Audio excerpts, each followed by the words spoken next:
Going to the movies these days is an unbelievably expensive thing to do, and I do mean expensive. For us specifically, if I want to go see a movie right now, I'm paying $17 or $18 a ticket, way more if I'm going to be going IMAX for something like that. That's on top of the food and the drinks, everything. It costs an arm and a leg. It is one of the most expensive things you can have as a hobby in the year of our Lord 2025. So I guess the question is, for a lot of people, what is it that motivates you to go to the theaters?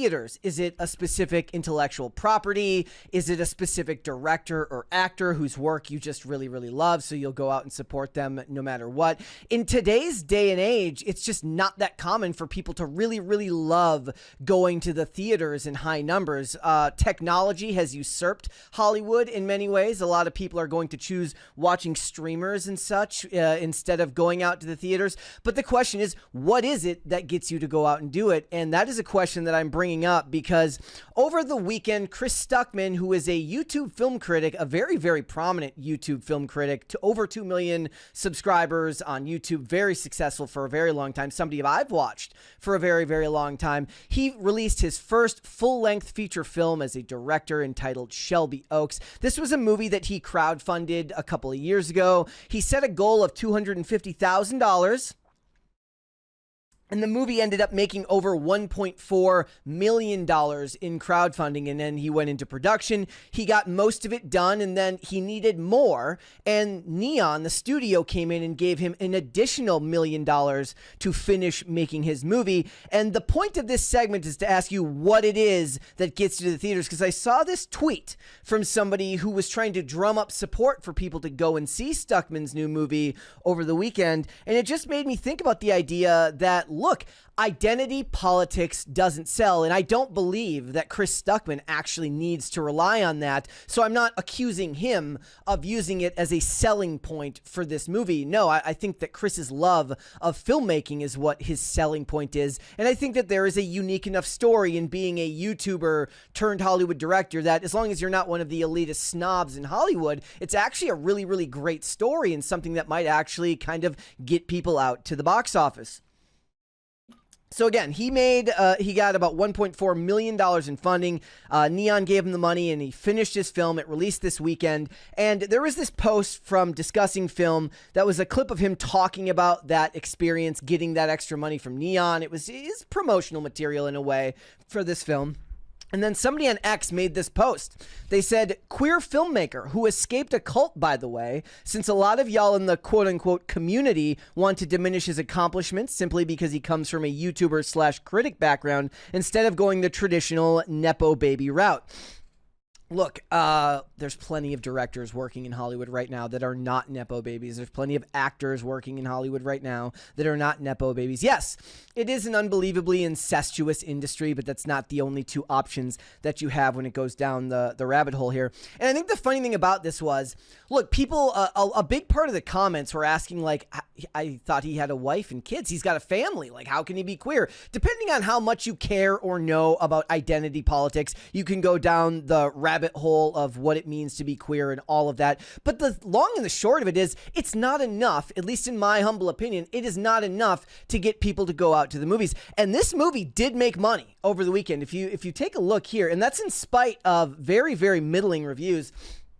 So this movie, in its opening weekend, made about $2.35 million. That's a boon for them, given the fact that it raised the 1.4. Neon spent the $1 million. So if they made $2.35 million, you know, they split that 50-50 with the studio, so they're bringing home about $1 million in its first weekend. Most movies would be very, very happy to have that much of a jump start on their box office returns. And for a movie like this, which was only playing in like 1,800 theaters, it did very, very well. But the ratings weren't the greatest for this film. Last night, when I was drumming up this segment, it was sitting at 59% from critics and 59% from audiences. You have to imagine that those audiences are a vast majority majority of them are going to be Stuckman fans. I know that horror audiences in general are very loyal to the genre, but in this case, I think that a lot of the people that went to see it are probably going to be people who want to see Chris Stuckman succeed, and it's not sitting all that high of a score on there.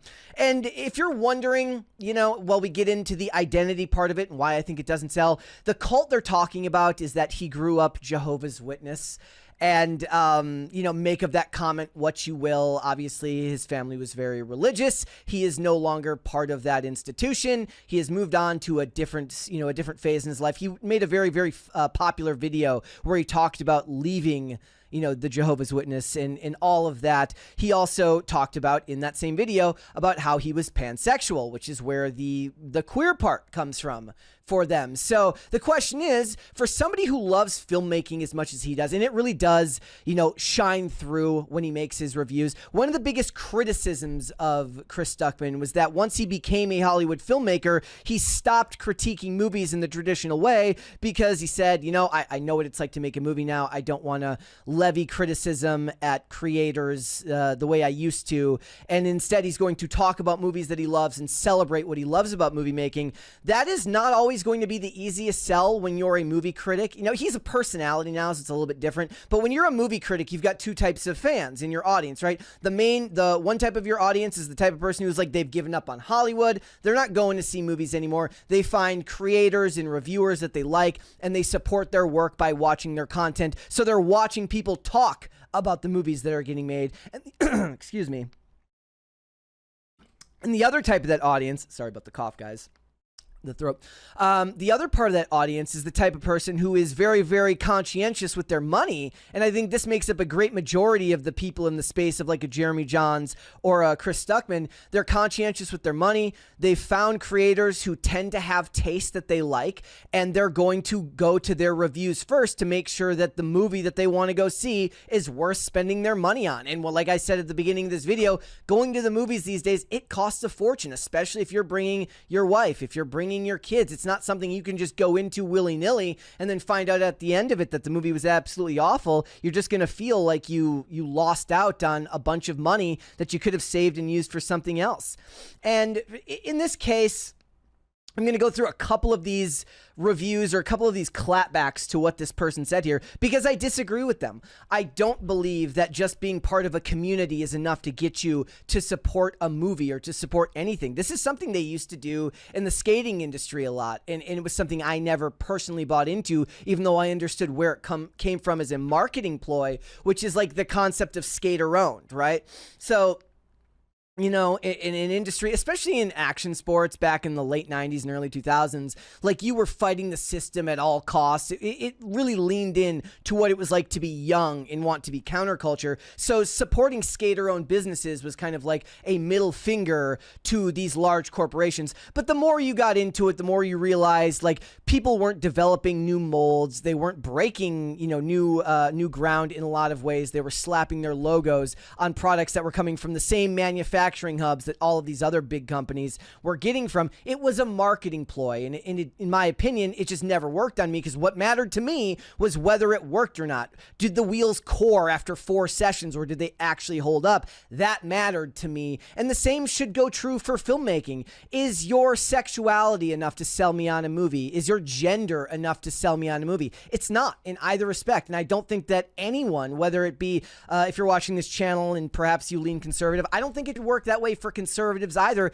because audiences are fickle, especially in the political space. Look, they will support you all the way up until the day that they don't, all the way up until the day that you say one thing that they dislike, and then all of a sudden you're persona non grata. Chris Stuckman is selling his movie on the unique story he has of being a YouTube critic turned filmmaker, and it looks to be successful, making $2.35 million on a $2 million budget in just your own, well, it's probably $2.5 million because they gave him $1 million.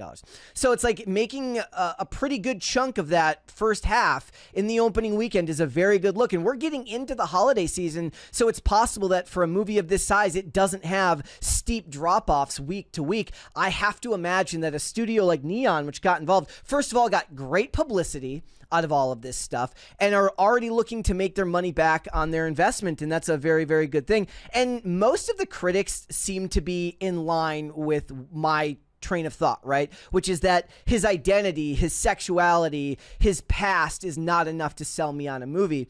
This person said, this was in response to that post from Dallas Jones, said, "Nah, Broski, the streets are just saying that it's not that good, including Stuckman fans, so I don't think anyone's trying to diminish any accomplishments. It's just the way that it is." This person said, his accomplishments are inspiring, but that does not mean people shouldn't criticize the movie like any other. What he's been through should have no bearing on someone's criticism of the movie. And I have to imagine, given his background as a creator, or as like a critic of movies, that he would consider the highest praise possible for you to treat his movie that he made as a movie and not a YouTuber's movie, if that makes any sense. Give him the respect of treating him with the same gloves that you treat big name directors like a Guillermo del Toro or a Christopher Nolan. Don't go light on him just because he's somebody from a unique background. And I think he would agree with that. This person said, Jamie said, "I know his story very well as I'm a subscriber and watched his video on his family. That being said, him being queer has nothing to do with anything. His movie is an achievement because of his skills as a filmmaker, not because of who he chooses to love." This person says in response, "Queer representation is vital for our fight to our human rights. Him being queer has everything to do with that. Your privilege keeps you from understanding. Visibility is power."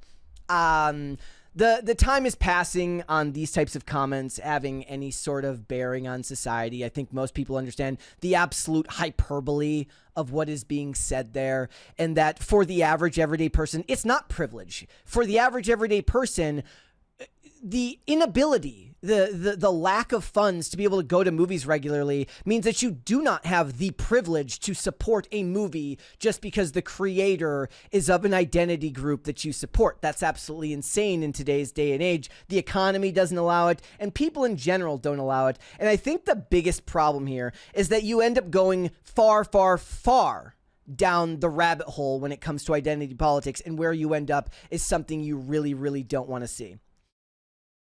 This is that opposite end of the spectrum here. If you support based on identity politics, you end up with comments like this when they stop supporting. This person said, this is on X, he says, "He's also a Zionist that supports Scream 7, not that a women's blacklisting matters to you phonies. Let his career die and send another 20 trillion to Roy." Okay. You get what I'm saying here. That's absolutely insane. Somebody said, elaborate, please. I couldn't find anything about this. So somebody in good faith went out to look to see, is Chris Stuckman a Zionist? Does he say, go get Stuckmanized in Israel? I'm waiting to see the article on it. No, what the person linked to is a video from like last year where Chris did a retrospective review on Scream 7. And at like the 7-minute and 30-second mark, he basically said that he said that there hasn't been really a bad entry in the Scream franchise. Even 3, which is the worst in the series, isn't all that bad, and he can't wait for Scream 7, and he can't wait to see what Kevin Williamson has to show for it. He can't wait to see it. And basically what he's saying is that because he's not boycotting Scream 7, if you're looking for some lore into the background here, they fired Melissa Barrera, and people are under the assumption that she was fired because of her support for Palestine.